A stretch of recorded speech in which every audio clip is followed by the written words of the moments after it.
জামাই কোটার বুদ্ধিজীবীর বড় চিন্তা ছিল যে জামাতের অর্থমন্ত্রী কে হবে। জামাত ইসলাম যদি সরকারে আসে তাদের অর্থমন্ত্রী কি হবে? তাদের কোনো প্রিপারেশন নাই। কিন্তু বিএনপি নিজেরই মন্ত্রী বানানোর লোক ছিল না। আমি একটা এপিসোড করেছিলাম কেমন হলো তারেক রহমানের মন্ত্রিসভা, মনে আছে না? ওইখানে একটা ছড়া বলেছিলাম, সুকুমার রায়ের ছড়া। তারেক রহমানের মন্ত্রিসভার সাথে মিল আছে, শুনবেন আবার যদি না শুনে থাকেন শোনেন। এডিটর সাহেব শোনান একটু। তো বিএনপি মন্ত্রিসভায় এমন সব রত্ন আছে, হে বিএনপি সবিং পার্টি ভান্ডারে তো বিবিধ রতন, কারে ছইরা কারে ধরি। সুকুমার রায়ের একটা ছড়া ছিল, সৎপাত্র, ওইটার সাথে মিল আছে বিএনপির মন্ত্রিসভা। শুনবেন, শুনে মজা। শুনতে পেলাম পোস্তা গিয়ে তোমার নাকি মেয়ের বিয়ে, গঙ্গারামকে পাত্র পেলে, জানতে চাও সে কেমন ছেলে। মন্দ নয় সে পাত্র ভালো, রং যদিও বেজায় কালো, তার উপরে মুখের গঠন অনেকটা ঠিক পেঁচার মতো।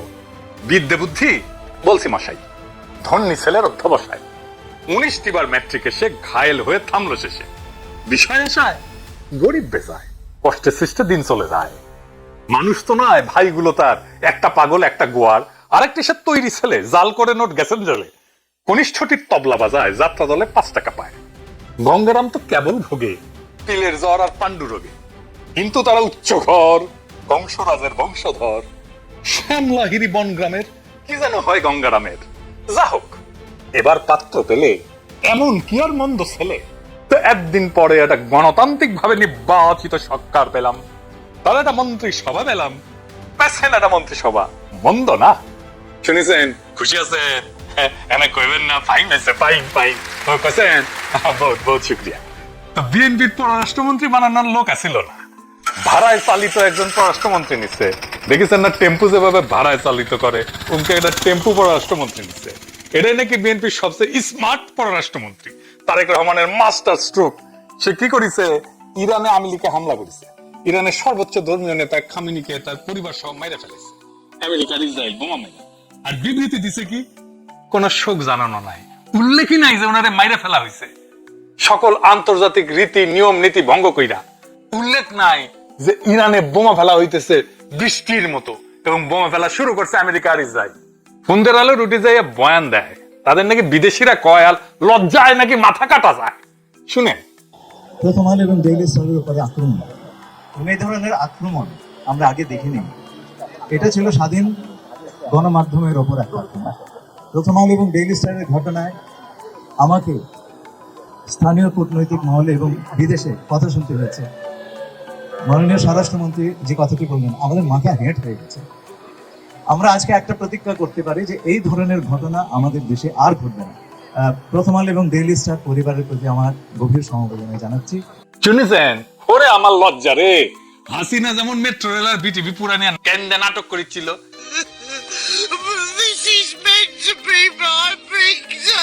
এরা ফোনদের আলো ডিল রিস্টার নিয়া ওই একই নাটক করেছে। নাটক কম করো প্রিয়, মিল আছে না?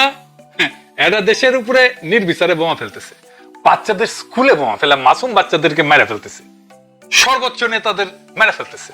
তার উপরে বোমা মারা শুরু করছে আমেরিকার ইসরায়েল। আর বাংলাদেশের পররাষ্ট্র মন্ত্রণালয় বিবৃতি দেয়, তাতে এইসবের কোনো উল্লেখ নাই, এমনকি নিহত নেতার জন্য কোনো শোক নাই। আমেরিকা যে ভাষায় বিবৃতি দিছে, ইসরায়েল যে ভাষায় বিবৃতি দিছে, ইন্ডিয়া যে ভাষায় বিবৃতি দিছে, ঠিক একই ভাষায় বিবৃতি দিছে এই পররাষ্ট্র মন্ত্রণালয়, তারেক রহমানের পররাষ্ট্র মন্ত্রণালয়, খলিলুর রহমানের পররাষ্ট্র মন্ত্রণালয়। আমরা ওই বিবৃতিতে জালেমের কণ্ঠস্বর শুনি, ওই বিবৃতিতে ফেরাউনের কণ্ঠস্বর শুনি, ওই বিবৃতিতে আমরা নমরুদের কণ্ঠস্বর শুনি। নিউ এজেন্ট নুরুল কবির নাকে রুমাল চেপে বিএনপি ভোট দিছিল, শোনেন নাই? শোনেন আবার। এই দেশের বহু মানুষ নাকে রুমাল দিয়ে বিএনপিকে ভোট দিয়েছে।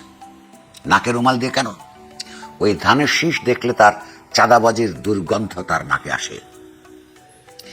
এই নাকে রুমাল দিয়ে দিয়েছে জামাত ইসলামের হাত থেকে বাঁচবার জন্য। শুনেছেন, সেই নুরুল কবির এইটাও সইতে না পেরা ইংরেজির স্ট্যাটাস মারিছে। ইংরেজি যেহেতু কইছে ঠিকই কইছে, তাই না? তো কইছেটা কি? বাংলায় কই লিখেছে, বাংলাদেশের পররাষ্ট্র মন্ত্রণালয় এবং তার সম্প্রসারণ হিসাবে বাংলাদেশ জাতীয়তাবাদী দল বিএনপি ইরানের বিরুদ্ধে আমেরিকা ইসরায়েলের অবৈধ আগ্রাসী যুদ্ধের বিষয়ে দেশের মানুষের অনুভূতিকে প্রতিনিধিত্ব করতে সম্পূর্ণভাবে ব্যর্থ হয়েছে। যেখানে এটা স্পষ্টভাবে সন্ত্রাসী হামলা ছিল, সেখানে পররাষ্ট্র মন্ত্রণালয়ের বিবৃতিতে শুধু আমেরিকা ইসরায়েলের অপরাধের নিন্দা জানাতেই ব্যর্থ হয়নি, বরং অপরাধী জুটির নামও উল্লেখ করা হয়নি। এর চেয়ে আশ্চর্যের বিষয় হলো বিশ্বের মানুষ এমনকি আমেরিকার গণতান্ত্রিক মনোভাবাপন্ন অংশের লোকজনও যখন ইরানের উপরে হত্যাযজ্ঞের বিরুদ্ধে প্রতিবাদ করছে, তখন বাংলাদেশের পররাষ্ট্র মন্ত্রণালয় উল্টো উপসাগরীয় অঞ্চলে মার্কিন সামরিক ঘাঁটি লক্ষ্যবস্তু করার জন্য ইরানকে সমালোচনা করছে। এটি আমাদের জন্য, বাংলাদেশের জনগণের জন্য অপমানজনক। এটি রাষ্ট্রের এক নৈতিক ব্যর্থতা, অগ্রহণযোগ্য, সম্পূর্ণ অগ্রহণযোগ্য। খুবই ভালো লিখেছেন উনি, উনারা ধন্যবাদ। উনি এখন হুশে আসিছেন। নুরুল কবির ভাই, আপনার ভাষায় তো মোনাফেক জামাত ক্ষমতা আসেনি, মানে দাও, মানতে পারতেছেন না কেন? এটা বুঝতে পারেননি কেন এটা ঘটবে? এত সিনিয়র মানুষ বাম রাজনীতি করে আসছেন, আপনি এটা বুঝতে পারেননি এটা ঘটবে? ধান্দাবাজি, সন্ত্রাস, ধর্ষণের গন্ধ নাকে রুমাল চেপে সহ্য করে ভোট দিচ্ছেন এই বিএনপি রে। জামাতের বিরুদ্ধে নিরন্তর ঘৃণা উৎপাদন করে গেছেন, নাকে রুমাল চেপে এই গন্ধ নেন, এটা নিতে পারতেছেন না কেন? এই জিনিস আরো আসবে, এটা বুঝতে পারেননি এত বড় বাম হইয়া, এত দিনের এত পুরানা বাম হইয়া, এত সিনিয়র মানুষ হইয়া এটা বুঝতে পারেননি। এ দায় কার? এভাবে তো বাংলাদেশকে আপনারাই বারবার গাড্ডায় ফেলাইছেন। হাসিনা তো বাংলাদেশকে বাপের তালুক মনে করে শাসন করতো বাংলাদেশকে। খলিলুর রহমান না বাংলাদেশকে আমেরিকা, ইসরায়েল আর ইন্ডিয়ার দাস বানায় তারপর বিদায় নেবে। আমি বিশ্ব স্বাস্থ্য সংস্থার একটা জেনারেল অ্যাসেম্বলিতে পার্টিসিপেট করেছিলাম মেলা আগে, তো একটা সেশন ছিল জেনেরিক ড্রাগ নিয়ে। ওইখানে আমেরিকার যে পজিশন, এটা আমেরিকা ডিফেন্ড করতেছে না, কিন্তু চুপ করে বসে আছে আমেরিকানরা। চিল্লাইতেছে নাইজেরিয়ার প্রতিনিধি, নাইজেরিয়ার স্বাস্থ্যমন্ত্রী। তো আমেরিকানরা এরকম খলিলুর রহমানের মতো মাউথ পিস বানায় রাখে বিভিন্ন জায়গায়, বিভিন্ন দেশে। খালি তো দোস্ত অজিত দেওয়ালের দাওয়াত দিচ্ছে। দেখেন অজিত দেওয়াল আর খলিলুর রহমান মিলা কি তাণ্ডব চালায় বাংলাদেশে। এক রামে রক্ষা নাই, সুগ্রীপ্তার মিতা। হাসিনা সরকার তারেক রহমানের সরকারের চাইতে পররাষ্ট্রনীতিতে কয়েক গুণ ভালো ছিল। ইউক্রেনের টাইমে বিবৃতি দিছে না, ব্যালেন্স বিবৃতি দিছে না, পড়ে দেখেন। হাসিনা আমলে তো চীন, আমেরিকা, ইন্ডিয়া তারে ব্যালেন্স করে চলছে। ইন্ডিয়ার হেজেমনি ছিল, কিন্তু সে তো ব্যালেন্স করছে। চীন, ইন্ডিয়া, আমেরিকা ব্যালেন্স করছে না। এখন খলিলুর রহমান কি করবে? ইরান তো বাংলাদেশে তাদের এমবাসিতে শোক বই খুলিছে, ওটি খলিলুর রহমান যে সাইন করবে না, ওটি শোক জানাবে না? ওই না শোক জানাবে, অবশ্যই জানাবে। তো বিবৃতিতে শোক জানাইতে হাগা কষা হয়ে গেছিল কেন? আসলে খলিলুর রহমান ধরে নিছিল ইরানের রেজিম চেঞ্জ হবে, বদলাবে, তাই উত্তেজনা ধরে রাখতে পারে নাই। আবেগ কাজ করেছে, বিবেক কাজ করে নাই। এখন খলিলুর রহমান কবে? না, আমি নির্দোষ দাবি করতেছি না। আমি যখন জানি, আমি কেন নিজেকে নির্দোষ দাবি করব? আমি দোষী, তখন আমার আবেগে কাজ করছে, বিবেক কাজ করে নাই। বুঝেছে? সে বুঝতে পারে নাই ইরানের রেজিম এইভাবে বদলাবে না, যদি না ইরানের ভেতর থেকে প্রতিরোধ হয়। ইরানের ভেতর থেকে ইরানের জনগণ যদি রেজিম চেঞ্জ করে সেটা অন্য বিষয়। ইরানের লিডারশিপ পুরাটা ধ্বংস হয়ে গেলেও ইরান লইরা যাবে। ইরানের সরকারকে ফেলায় দেওয়া অত সহজ না। ইরানে এর আগেও এমন ভাবে ইরানের লিডারশিপকে মেরে ফেলা হয়েছে অনেককে। ইরান পরে নাই, রেজিম চেঞ্জ হয় নাই, রেজিম বদলায় নাই। কি কি করা হয়েছিল আসেন সেটা দেখি ইতিহাসে, তাহলে বুঝবেন এখন যেটা ঘটছে সেটা আগেও ঘটছে। অনেকে বলতেছে ইরানের মধ্যে ইসরায়েলের গোয়েন্দা সংস্থা ঢুকিছে। হ্যাঁ, ঢুকিছে, এটা আজকের কথা না, অনেক আগে থেকেই ঢুকিছে। 1981 সালের 28 জুন ইরানের বিপ্লবী ইসলামিক রেভলিউশনারি পার্টির হেডকোয়ার্টারে উচ্চ পর্যায়ের একটা গুরুত্বপূর্ণ মিটিং এর সময় বোমা বিস্ফোরণে ইরানের প্রধান বিচারপতি এবং খমিনির পর দ্বিতীয় গুরুত্বপূর্ণ ব্যক্তি আয়াতুল্লাহ বেহেশতি, আয়াতুল্লাহ মন্তাজারি এবং 4 জন ক্যাবিনেট মেম্বার, 27 জন মজলিসের সদস্য মানে আইনসভার সদস্য মানে সংসদ সদস্য নিহত হয়। তার একদিন আগে 27 জুন 1981 সালে আলী খামিনি মানে যিনি মারা গেছেন, উনি তখন রেভলিউশনারি গার্ডের সুপারভাইজার ছিলেন, ডেপুটি ডিফেন্স মিনিস্টার ছিলেন। উনি একটা বক্তৃতা দিতে যে টেপ রেকর্ডারের মধ্যে বোমা লুকায় রাখা ছিল, সেটা বিস্ফোরিত হয়। সেই যাত্রা প্রাণে বেঁচে যায়, কিন্তু চিরস্থায়ী ভাবে পঙ্গু হয়ে যায়। ওনার কিন্তু ডান হাত চিরস্থায়ী ভাবে প্যারালাইজ, ডান হাত নড়তো না। কিন্তু ওই দেখেন, ওই নিউজ দেখেন। উনি যে এইভাবে শহীদ মৃত্যুবরণ করছেন, শুধু ইরানে না সারা দুনিয়াতে উদ্দীপ্ত করছে, তার হিসাব নাই। মোহাম্মদ আলী রাজাই দ্বিতীয় রাষ্ট্রপতি, ইরাক ইরান যুদ্ধের সময় 1981 সালের 30 আগস্ট প্রধানমন্ত্রী অফিসে বোমা বিস্ফোরণে নিহত হন। মোহাম্মদ জাভেদ বাহানার তৎকালীন প্রধানমন্ত্রী একই হামলায় নিহত হন। সাথে 6 জন আরো উচ্চপদস্থ কর্মকর্তা নিহত হন। ইরান ইরাক যুদ্ধের অন্যতম সফল সমন্বয়ক জেনারেল সৈয়দ আলী সিরাজি 1999 সালে উনিও নিহত হন, ওনাকেও মেরে ফেলা হয়, অ্যাসাসিনেট করা হয়। এই যতগুলো হামলার কথা বললাম সবগুলো হামলা করে একটা চরম বামপন্থী মার্কসিস্ট ইরানি সংগঠন মুজাহিদিন আখালিক, সংক্ষেপে MEK। ইরানের বিপ্লবের পর এরাই খমিনির বিপ্লবী সরকারের সবচেয়ে বড় আভ্যন্তরীণ প্রতিদ্বন্দ্বী ছিল। উপরের এত সব বিশাল হামলা আর সফল অ্যাসাসিনেশনের পরেও খমিনির এই রেজিম ভালোভাবেই টিকে যায়, এবারও যাবে ইনশাল্লাহ। এই ইতিহাস খলিলুর রহমানের মনে জানা নাই। খালি 1981-82 সালে MEK খমিনি সরকারের প্রায় 650 সদস্যকে অ্যাসাসিনেট করে। 650, একজন দুইজন না।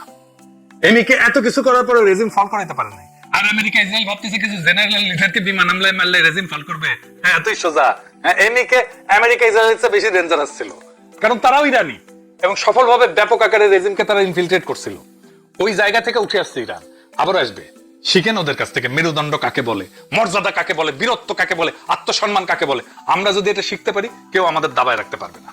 মনে রাখেন, লড়াই করতে করতে মরে যাওয়াটাই পরাজয় না, মাথা নত করাটা পরাজয়, মাথা উঁচু করে নিশ্চিহ্ন হয়ে যাওয়াটা বিজয়। অনেকে বলতেছে চায় নাকি এই কনফ্লিক্টে অংশ নেবে ইরানের পক্ষ হইয়া, রাশিয়া কি করবে? এই প্রশ্নের উত্তর আমরা খুঁজে পাবো আমরা যদি কয়েকটা ডট মিলাইতে পারি। তাহলে আপনারা নিজেরাই বুঝে যাবেন এই লড়াইয়ে ট্রাম্প আসলে কি অ্যাচিভ করতে চায়, আর সেইটা বুঝলে চায়না কি পজিশন নেবে সেটা বুঝতে পারবেন। আসেন ট্রাম্পের খেলাটা বুঝে দেখি। আমাদের একটু আগে থেকে শুরু করতে হবে, না হলে একটা বিগ পিকচার যেটাকে বলে সেটা স্পষ্ট হবে না। কয়েক বছর আগে পর্যন্ত আপনারা শুনছেন না যে আমেরিকার সুপ্রিমেসি ভেঙে যাচ্ছে, আমেরিকার গ্লোবাল লিডার নাই, আফগানিস্তান থেকে সেনা প্রত্যাহার করছে চোরের মতো রাতের অন্ধকারে, মধ্যপ্রাচ্যে অনিশ্চয়তায়, রাশিয়ার ইউক্রেনে আক্রমণ, চীনের দ্রুত উত্থান, ব্রিক্স দেশগুলো ডলারের বিকল্প নিয়ে কথা বলতেছে। বিশ্ব রাজনীতিতে একটা ধারণা তৈরি হচ্ছিল আমেরিকার আগের মতো নাই। এখন আসেন আমেরিকার ভেতরের দিকে। আমেরিকার ভেতরে গত দশকে ডেমোক্র্যাট পার্টি দ্রুত প্রগতিশীল পজিশন নিছে, মানে হাঙ্গারের সোয়াবিন পার্টির মতো ইমিগ্রেশন আইন সফট করছে, ক্রিমিনাল জাস্টিস রিফর্ম করছে, জেন্ডার এবং সামাজিক রীতিতে পরিবর্তন করছে, বড় আকারের সরকারি ব্যয় করছে, কালচারাল পলিসি করছে নতুন। এই পরিবর্তন পার্টির ভেতরে দ্রুত হয়েছে, মানে এটা তো ভালো লিবারাল পদক্ষেপ, প্রগতিশীল পদক্ষেপ, কিন্তু ভোটাররা এত দ্রুত বদলায় না। তাদের চিন্তা আকাঙ্ক্ষা এগুলা না যে ইমিগ্রেশন সহজ হইল কিনা, সমাজ রংধনুর 7 রঙে রাঙাইলো কিনা, মুক্তিযুদ্ধের চেতনা বাস্তবায়ন হইল কিনা, তা না, বরং তার স্বপ্ন আকাঙ্ক্ষা আলাদা। ফলে একটা গ্যাপ তৈরি হয়, রাজনৈতিক নেতৃত্ব একদিকে আর সাধারণ মানুষ অন্যদিকে। আমেরিকান নাগরিকের অনেকেই অনুভব করলো রাষ্ট্রের অগ্রাধিকার বদলে গেছে, প্রায়োরিটি বদলে গেছে, কিন্তু তাদের জীবনের যে মৌলিক প্রশ্নগুলো তাদেরকে সবসময় তাড়িত করে সেটা রয়ে গেছে। সেটা কি? চাকরি, ব্যবসা, শিল্প, এনার্জি, আইন শৃঙ্খলা, স্বাস্থ্য। এই গ্যাপের মধ্যে আসে ট্রাম্পের মেক আমেরিকা গ্রেট এগেন। এই গ্যাপের মধ্যে আসে। এটা শুধু একটা স্লোগান না, এটা ছিল একটা সাইকোলজিক্যাল রিকল, মনস্তাত্ত্বিক রিকল। পুরোনো ভয়, গর্ব, ক্ষোভ এবং ঐতিহাসিক স্মৃতি মানুষের মনে আবার জাগায় তোলা। আমেরিকা গ্রেট ছিল, এখন দুর্বল, আবার শক্ত হইতে হবে। এখানে প্রশ্ন আসে কিভাবে গ্রেট হবে? কেউ শুধু আবেগ দিয়ে সুপার পাওয়ার হয় না। একটা রাষ্ট্র তখনই গ্রেট থাকে যখন তার থেকে উৎপাদন, শিল্প ক্ষমতা, এনার্জি, নিরাপত্তা, সামরিক শ্রেষ্ঠত্ব, আভ্যন্তরীণ ঐক্য। তাহলে আমেরিকাকে গ্রেট হতে হলে কাকে হারাতে হবে? আজকের পৃথিবীতে আমেরিকার তাহলে প্রকৃত চ্যালেঞ্জার কে? চীন। রাশিয়া আঞ্চলিক শক্তি, কিন্তু বৈশ্বিক শিল্প, প্রযুক্তি, অর্থনীতি এই স্কেলে চ্যালেঞ্জ করতে পারে শুধু চীন। তাহলে যদি আপনি আমেরিকাকে আবার গ্রেট করতে চান, আপনাকে কি করতে হবে? চীনকে হারাইতে হবে। আপনাকে আপনার চ্যালেঞ্জারের অর্থনৈতিক গ্রোথ স্লো করতে হবে, বা তার চেয়ে বেশি গ্রো করতে হবে। আপনি যদি তার চেয়ে বেশি গ্রো করতে না পারেন, তাহলে আপনার চ্যালেঞ্জারের গ্রোথকে স্লো করতে হবে। এটাই আমেরিকাকে গ্রেট করার তরিকা, সিম্পল তরিকা। তাহলে কি করতে হবে? তার শিল্পের জ্বালানি কেটে দিতে হবে, তার সাপ্লাই লাইন ঝুঁকির মধ্যে ফেলতে হবে। সরাসরি যুদ্ধ না, স্ট্র্যাটেজিক প্রেসার, কৌশলগত চাপ। চীনের একমাত্র দুর্বলতা সে তেলের উৎপাদক না, আমেরিকা নিজের তেল নিজে উৎপাদন করে। দুনিয়ার সবচেয়ে বড় তেলের মজুত আমেরিকা। চীনকে প্রত্যেকদিন বিপুল পরিমাণে তেল আমদানি করতে হয়। তেল ছাড়া চীনের অর্থনীতি থমকে যাবে। তার শিল্প দাঁড়ায় আছে সমুদ্রে পথে আসা তেলের উপরে, আর কিছু আসে রাশিয়া থেকে পাইপলাইনে। চীনের জন্য এই সমুদ্র পথে আসা তেলের বড় উৎস কোথায়? মধ্যপ্রাচ্য, ইরান, ভেনেজুয়েলা। রাশিয়া থেকে আসে মাত্র 20%। এবার বুঝছেন কেন ভেনেজুয়েলাতে অ্যাটাক করে মাদুরোকে তুলে নিয়ে যাওয়া হলো? ভেনেজুয়েলার তেল আর আসতেছে না চায়নাতে। 67% কমে গেছে আসা তেল, ভেনেজুয়েলার তেল। 2025 সালে ভেনেজুয়েলার তেল রপ্তানি প্রায় 60 থেকে 80% ছিল চীনে। তারপরে কি হলো? ভেনেজুয়েলা বন্ধ, এরপরে আসলো ইরানের সাথে যুদ্ধ। যুদ্ধ বাধায় হরমুজ প্রণালী বন্ধ করে দিল। শোনেন, Attention all ships, attention all ships, attention all ships. This is Sepah Navy. Iran's Islamic Revolutionary Guard Corps Navy.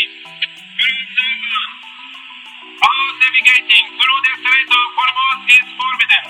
No ship in every time is not allowed to pass from the Strait of Hormuz till next notice.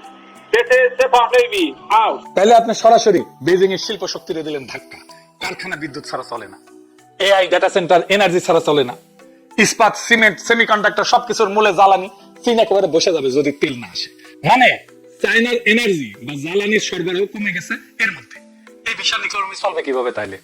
এই জন্য China পাগলের মতো belt and road initiative করতেছিল, যে rail বা train বা সরাসরি pipeline দিয়ে তেল আনবে। মালাক্কা প্রণালীর উপরে নির্ভরতা কমবে। বেল্ট এন্ড রোড ইনিশিয়েটিভের একটা বড় লক্ষ্য ছিল চীনের জ্বালানি সরবরাহ নিরাপদ করা। তাহলে এই যুদ্ধটা নিছক ইরান বরং আমেরিকা না, এটা ভেনেজুয়েলা বরং আমেরিকা না, এটা সাপ্লাই লাইন বরং সুপ্রিমেসি। একটা সুপার পাওয়ার কখনো শুধু যুদ্ধ করে টিকে থাকে না, সে তার প্রতিদ্বন্দ্বীর উত্থানের গতি কমায় দেয়। আপনি যদি আপনার চ্যালেঞ্জারের, আপনার প্রতিদ্বন্দ্বীর জ্বালানির প্রবাহকে অনিশ্চিত করেন, তার বিনিয়োগে ভয় ঢুকান, আপনি তার শিল্প পরিকল্পনায় ঝুঁকি ঢুকান, আপনি তার ভবিষ্যৎ প্রবৃদ্ধিকে থামায় দেন। এটাই গ্রেট এগেইন, বুঝিছাও? ল্যাং মেরে ফেলে দিলাম আমার প্রতিদ্বন্দ্বীকে। দেশের ভিতরে প্রগতিশীলতার সংশোধন আর বাইরের চাপ, এটাই ট্রাম্প। ভেতরের বর্ডার, শিল্প এনার্জি পুনর্গঠন, বাইরে চ্যালেঞ্জারের প্রতিদ্বন্দ্বীর সাপ্লাই লাইন কেটে দেওয়া। তাহলে পুরো ঘটনাটাকে যদি আমরা একটা যৌক্তিক কাঠামোর মধ্যে সাজাই, তাহলে এরকম হয়। এডিটর সাহেব পাশে লিখেন, আমেরিকার বৈশ্বিক আধিপত্য দুর্বল হওয়া। ওই থেকে আসলো কি? দেশের ভেতরে রাজনৈতিক বিভাজন, জনমতের একটা ফাঁক তৈরি হলো রাজনৈতিক দল এবং জনমতের। সেই ফাঁক পূরণ করতে ট্রাম্পের মেক আমেরিকা গ্রেট এগেইন এই রাজনীতি। সেইখান থেকে চীনকে প্রধান প্রতিদ্বন্দ্বী হিসেবে চিহ্নিত করা। তারপরে চীনের জ্বালানি আমদানির উপরে নির্ভরতা আছে, এটা আমি জানি, সেই জন্য চীনের জ্বালানি আমদানির সাপ্লাই লাইন কাটা দেওয়া। ইরান এবং ভেনেজুয়েলার উপরে চাপ সৃষ্টি, ইরান এবং ভেনেজুয়েলার তেল আসা বন্ধ করে দেওয়া, জ্বালানি সরবরাহের কৌশলগত সংকোচন। প্রশ্ন হলো, এটাকে পরিকল্পিত গ্র্যান্ড স্ট্র্যাটেজি, এই ঘটনাগুলো কাকতালীয় ভাবে একই দিকে গেছে? এটা ইতিহাস পরে বলবে। কিন্তু আপনি যদি পুরো মানচিত্র একসাথে দেখেন, ভেতরের রাজনৈতিক গ্যাপ, আমেরিকা গ্রেট এগেইনের আবেগ, আর চীনের এনার্জি নির্ভরতার বাস্তবতা, তাহলে একটাই লজিক দাঁড়ায়, সুপার পাওয়ার টিকে থাকে তখনই যখন সে নিজের ভিত শক্ত করে এবং প্রতিদ্বন্দ্বীর ভিত ধসায় দেয়। চীনকে এই সংঘাতে তাইলে জড়াবে? চীন প্রথমে চাইবে সংঘাত বন্ধ হোক। চীন এটাও চাইবে ইরান যেন না হারে। চীনের রাষ্ট্রীয় বার্তা সংস্থা পুরা ইরানের পক্ষে মিডিয়া ক্যাম্পেইন করতেছে। দেখেন, চীনকে এই অচল অবস্থা কাটানোর ব্যবস্থা করতেই হবে, না হলে চীনের ইকোনমি টিকবে না, মারাত্মক ধাক্কা খাবে। এই সংঘাত যদি 2 সপ্তাহের বেশি যায়, তাহলে গোটা দুনিয়ার ইকোনমি এই শক টের পাবে। শুধু চায়না না, ইউরোপ টের পাবে এই শক, বাংলাদেশ টের পাবে এই শক, বাংলাদেশ এর থেকে দূরে থাকবে না। তো শেষ কথা হইতেছে, চায়না কিছুতেই আমেরিকাকে হরমুজ প্রণালীর নিয়ন্ত্রণ নিতে দিবে না। আগামী দিনগুলোতে দেখতে থাকেন আমেরিকা কিভাবে যুদ্ধক্ষেত্র থেকে পশ্চাৎপসরণ করে। আমেরিকার পিছু হটার অনেক উদাহরণ আছে, আরেকটা দেখার জন্য তৈরি হন। খুব শীঘ্রই এটা শুরু হবে। ইতিহাস আমাদেরকে একটা জিনিস বারে বারে শেখায়, সামরিক শক্তি বড় কথা না, রাষ্ট্র টিকে থাকে ইচ্ছা শক্তিতে, জনগণের আত্মমর্যাদায়। ইরান সেই ইচ্ছা শক্তি দেখাইছে বহুবার। 5000 বছরের সভ্যতা এত সহজে মাথা নত করবে না। আর এই যুদ্ধটা কেবল ইরানের না, এটা আসলে ভবিষ্যতের পৃথিবীর যুদ্ধ। সুপ্রিমেসি থাকবে কার হাতে? আমেরিকা আর ইসরায়েলের হাতে, নাকি বাকি বিশ্বের হাতে? আমরা এর ফল দেখবো আগামী দিনগুলোতে। আমেরিকা আর ইসরায়েলের কর্তৃত্ব তার জামাত শিবিরের চাপে বিএনপি সরকার নড়ে চড়ে বসতে বাধ্য হয়েছে। দর্শক, জরুরি ঘটনা ঘটে গেছে। দেখেন, এই জিনিসটা বুঝতে হলে আগে বুঝতে হবে যে বিএনপি চাঁদাবাজিকে স্বীকার করে কিনা। দেশে চাঁদাবাজি হচ্ছে এটি তো বিএনপি স্বীকার করে না।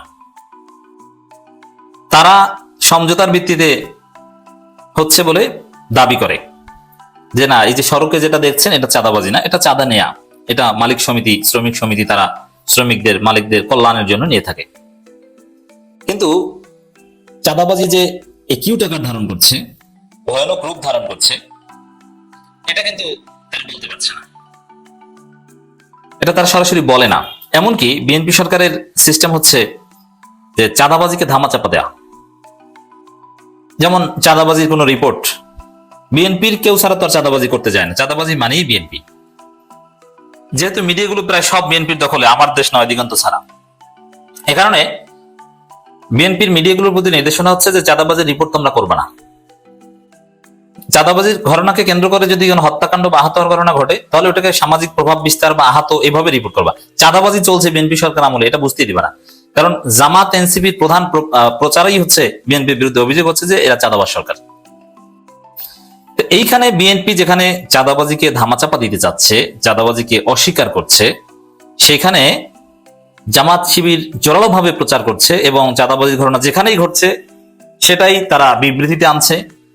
এখন পর্যন্ত রাজপথে নামে নাই, সামনে রাজপথে নামবে। এটা কিন্তু বিএনপি জামাতের মধ্যে একটা রাজনীতি। বিএনপি চায় চাঁদাবাজিকে ধামাচাপা দিতে, যেমন যাত্রাবাড়িতে এক লেগুনা চালককে চাঁদা না দেওয়ার কারণে হত্যা করা হয়েছে। এটা জামাত এনসিপি সবাই বিএনপির বিরুদ্ধে প্রতিবাদ করেছে। কিন্তু বিএনপি শেষমেশ চুপচাপ থেকে র্যাবের মাধ্যমে একটা বিবৃতি দিয়েছে যে না, এটা চাঁদাবাজি কিছু না, এটা যাত্রী ওঠানামা নিয়ে দ্বন্দ্ব। এরকম চাঁদাবাজির প্রত্যেকটা ঘটনা বিএনপি একটা ভিন্ন রূপ দেওয়ার চেষ্টা করে। সেখানে জামাত এনসিপি চাঁদাবাজির কথা মিডিয়াতে তাদের হাতে নাই, সোশ্যাল মিডিয়ায় প্রচার করে পলিটিক্যালি এস্টাবলিশ করে বিএনপি সরকারকে ব্যবস্থা নিতে বাধ্য করছে। এটাই হচ্ছে জামাত এনসিপির রাজনৈতিক সফলতা। হ্যাঁ, এটাই করছে জামাত শিবির। বিশেষ করে শিবির কিন্তু লিমিটেড স্কেলে চাঁদাবাজির বিরুদ্ধে রাজপথে অলরেডি নেমেছে। শিবির বিভিন্ন জায়গায় চাঁদাবাজির বিরুদ্ধে মিছিল করছে। দর্শক দেখেন খবর, চাঁদাবাজির বিরুদ্ধে জিরো টলারেন্স নীতির নির্দেশ আইজিপির। কেন? বিএনপির ভাষায় তো চাঁদাবাজি নাই, চাঁদাবাজি ঘটছে না, ঘটছে যা সেটা অন্য কিছু। এখন আবার জিরো টলারেন্স নীতি, এটি হচ্ছে যে রাজনৈতিকভাবে চাঁদাবাজি নিয়ে জামাত এনসিপি, জামাত শিবির সিরিয়াস। শিবির কিন্তু বিভিন্ন জায়গায় মিছিল করছে। এমনকি দেখেন বিএনপি কতটা চাঁদাবাজির পক্ষে, শিবির চাঁদাবাজির বিরুদ্ধে মিছিল করছে, ছাত্রদল পাশেই মিছিল করছে, শিবিরের বিরুদ্ধে স্লোগান দিচ্ছে যে গুপ্ত। এর মানে শিবিরের অপরাধ কি? তারা চাঁদাবাজির বন্ধের দাবিতে মিছিল করছে। আমির হামজা চাঁদাবাজির বিরুদ্ধে স্ট্রং হয়েছেন, এখন আমির হামজার বিরুদ্ধে ষড়যন্ত্র হচ্ছে। কুষ্টিয়ার ডিসি চাঁদাবাজি বন্ধে এমপি কে সহযোগিতা করছে, যার ফলে কুষ্টিয়ার ডিসি কে সরিয়ে দেওয়া হচ্ছে এবং জনগণ কুষ্টিয়ার ডিসি কে যাতে না সরানো হয় এই জন্য তারা মানববন্ধন করছে, মিছিল করছে।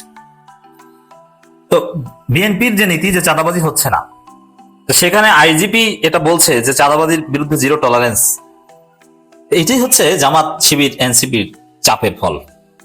হ্যাঁ, শুধু এই নির্দেশনা না, জরুরি নির্দেশনা না যে জিরো টলারেন্স, এই নির্দেশনার আলোকে গ্রেপ্তার করতেই বাধ্য হবে অনেক জায়গায়। জামাত শিবির এমন পরিস্থিতি তৈরি করবে, এনসিপি এমন পরিস্থিতি তৈরি করবে যে বিএনপি সরকার ব্যবস্থা নিতে, পুলিশ ব্যবস্থা নিতে বাধ্য হবে, নইলে পুলিশ নিজেই বিপদে পড়বে, টোটাল বিএনপি সরকার ক্ষমতায় থাকাটাই ঝুঁকির মধ্যে পড়ে যাবে। কারণ নির্বাচনের আগ থেকেই বিএনপি কে চাঁদাবাজ চাঁদাবাজ এই কথা সহ্য করে এখানে আসতে হয়েছে। ভেরি ইম্পর্টেন্ট দর্শক, আইজিপির এই নির্দেশনা, চাঁদাবাজি ছিনতাই ও মাদকের বিরুদ্ধে জিরো টলারেন্স নীতি অনুসরণে মাঠ পর্যায়ে পুলিশ কর্মকর্তাদের নির্দেশ দিয়েছেন পুলিশের মহাপরিদর্শক মোহাম্মদ আলী হোসেন ফকির। এবং পুলিশের আইজিপি বিএনপি নিয়োগ দিয়েছে, বিএনপি, এবং তিনিও মজলুম মানুষ। তিনি হাসিনার আমলে একদম চাকরি থেকে তাকে বাদ দিয়ে দেওয়া হয়েছিল, এখন আবার নেওয়া হয়েছে। ইউনূসের আমলেও যাকে আইজিপি বানানো হয়েছিল একই রকমের ছেলে। তবে যতটুকু জানতে পেরেছি বাগেরহাটের লোক ভালো মানুষ, আইজিপি তুলনামূলকভাবে ভালো মানুষ। বিএনপির মধ্যেও একটা লিমিট থাকে, নোংরামির লিমিট থাকে। কিছু কিছু আছে যে একদম নোংরা ডাটি, কিছু কিছু আছে যে তুলনামূলকভাবে ভালো। তো এই জায়গায় মোটামুটি ভালো আইজিপি, মোটামুটি ভালো, সন্তোষজনক। তো এই আইজিপি কিছু ভালো কাজ করতে পারবেন। তারেক রহমান জানেন যে ক্ষমতায় টিকে থাকতে হলে কিছু জায়গায় ভালো কাজ করতে হবে, নইলে জামাত এনসিপি তাকে ছাই দিয়ে ধরবে। এই জন্য একজন মোটামুটি ভালো আইজিপি নিয়োগ দিয়েছেন। কিন্তু সমস্যা হচ্ছে যে ওসি এবং এসআই বেশিরভাগই হচ্ছে খারাপ।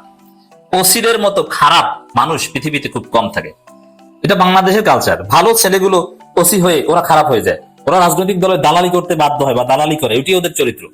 এসআইদের মধ্যে আরো ক্ষমতাসীনদের একদম মানে আব্বা আব্বাটাকে, অথচ ওরা একটু স্ট্রং হলে ক্ষমতাসীনরা ওইভাবে আইনের শাসনের উপর প্রভাব বিস্তার করতে পারে না।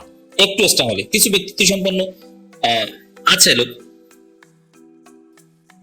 চাঁদাবাজি, ছিনতাই ও মাদকের বিরুদ্ধে জিরো টলারেন্স নীতি অনুসরণের মাঠ পর্যায়ে পুলিশ কর্মকর্তাদের নির্দেশ দিয়েছেন পুলিশের মহাপরিদর্শক মোহাম্মদ আলী হোসেন ফকির। এটা ওই জামাত যে প্রতিনিয়ত চাঁদাবাজির সকল ঘটনার বিরুদ্ধে বিবৃতি দেয় তার একটা ফল। নিয়মিত সকল চাঁদাবাজির বিরুদ্ধে জামাত এনসিপি শিবির বিবৃতি না দিলে এই ঘটনা ঘটতো না। পুলিশের আইজিপি তখন এই চাঁদাবাজি আছে এটাই বলতো না, বলতো যে কোনো সামাজিক অপরাধের বিরুদ্ধে। তো পুলিশের আইজিপি এই নির্দেশনার মাধ্যমে প্রমাণিত হয়েছে চাঁদাবাজি আছে, এখন আছে এবং মারাত্মকভাবে আছে বলেই জিরো টলারেন্স প্রয়োজন।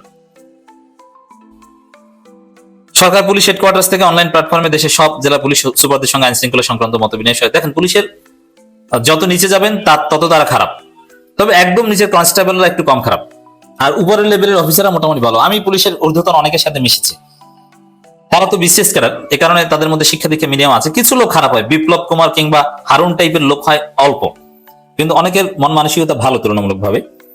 কিন্তু এসআই যারা নিয়োগ পায় ওরা একদম ডাটি হয়ে যায় পরিবেশের কারণে, ওদের উপর চাপ বেশি পড়ে।